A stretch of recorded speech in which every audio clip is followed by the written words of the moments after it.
Hello students, today we'll learn how to write a good CV. CV या resume दोनों ही job applications के नाम हैं, लेकिन दोनों में फ़र्क भी है और कुछ सिमिलैरिटीज़ भी हैं. Resume is a short summary. It's a French word. कभी आपको कहा जाता है कि अपना रिज्यूम दे दो.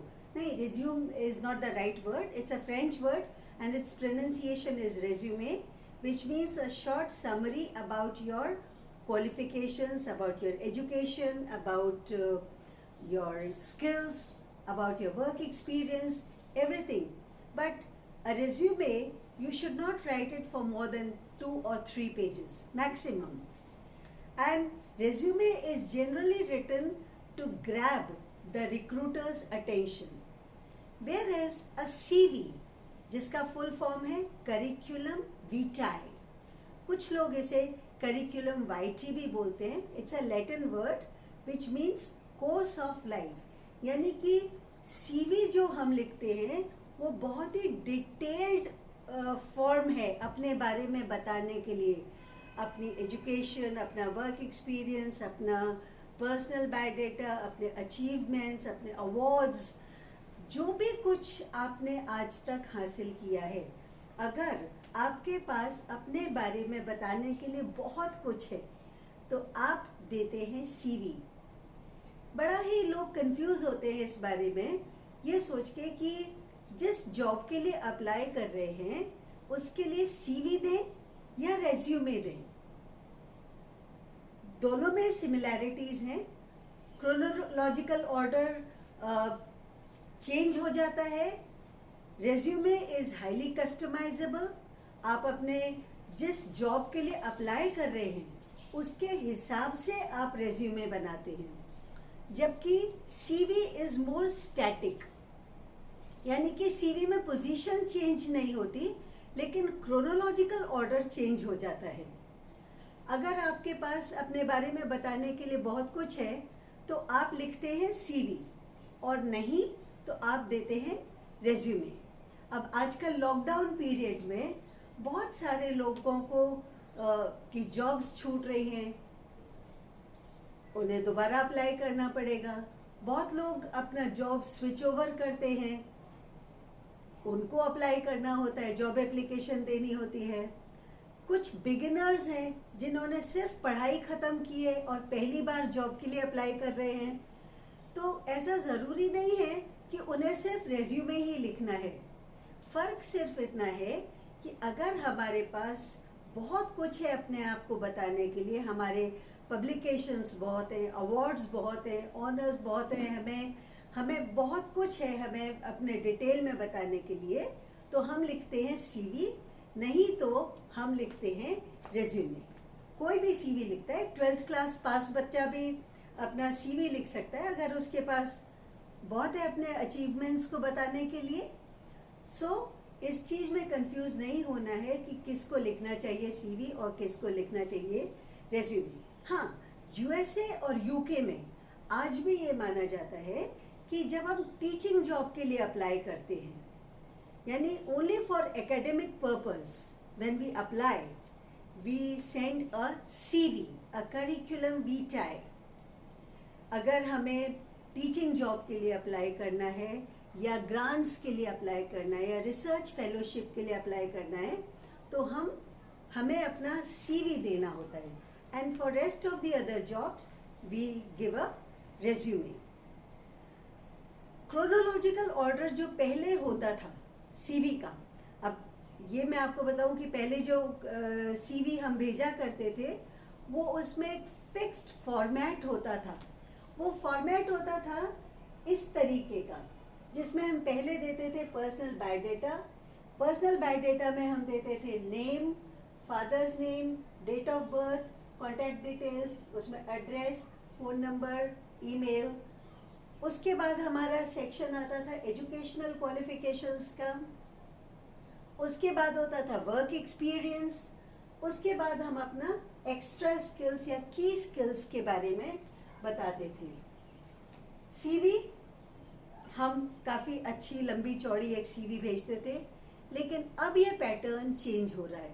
कैसे हो रहा है? क्योंकि अब तो हम लिफाफे में सीवी नहीं भेजते या रेज्यूमे हम नहीं भेजते हैं, अब हम भेजते हैं ईमेल के थ्रू। तो हम पहले से ही एक फोल्डर बना के तैयार रखते हैं जिसमें अपना सीवी, जिस भी जॉब के लिए हम अप्लाई कर रहे हैं उस जॉब के अकॉर्डिंग, मान लीजिए एक डॉक्टर हैं, वो अगर हॉस्पिटल के लिए जॉब के लिए अप्लाई करेंगे तो उनका सीवी अलग होगा, और अगर वो मेडिकल कॉलेज के लिए अप्लाई करेंगे तो टीचिंग जॉब के लिए अप्लाई करेंगे तो उनका सीवी डिफरेंट होगा। सीवी में आजकल जो लेटेस्ट ट्रेंड है वो ये है कि कभी हम इसको करिकुलम विटाए को ऊपर एज अ टाइटल नहीं देते। एज अ टाइटल हम डायरेक्टली अपना नाम लिखते हैं और उसके बाद हम अपना पर्सनल बायोडाटा देते हैं। पर्सनल बायोडाटा में again father's name not required, date of birth हम दे देते हैं। कॉन्टैक्ट डिटेल्स में, अब क्योंकि ईमेल से सीवी भेज रहे हैं तो एड्रेस की ज़रूरत नहीं है, ईमेल आईडी आ गया काफ़ी है। फ़ोन डिटेल्स, फ़ोन नंबर आपको ज़रूर देना चाहिए, ये मैंडेटरी है, क्योंकि अगर आपको जॉब के लिए, इंटरव्यू के लिए बुलाया जाता है तो आपको वो फ़ोन पे ही कांटेक्ट करेंगे। उसके बाद educational qualifications.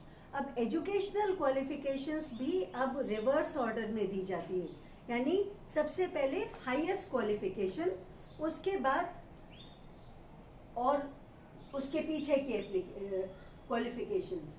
Then you write about your work experience. Work experience में भी आप अपनी सैलरी हिस्ट्री प्रीवियस जॉब की नहीं देते, सिर्फ आप ये बताते हैं कि आपने from this year to this year you worked at such and such place in this particular position, and that's it, and more than that is not required.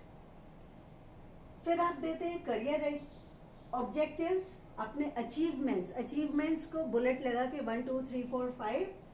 Then publications, कितने पब्लिकेशंस आपके हुए और आपने क्या क्या अवार्ड्स जीते हैं। फर्क ये होता है कि जब आपने सीवी को बना लिया, एक प्रॉपर एक फोल्डर बना दिया, तो उसे आप एज एन अटैचमेंट आप सीवी ईमेल करते हैं, और जो मेन ईमेल का पेज है उसमें आप लिखते हैं कवर लेटर।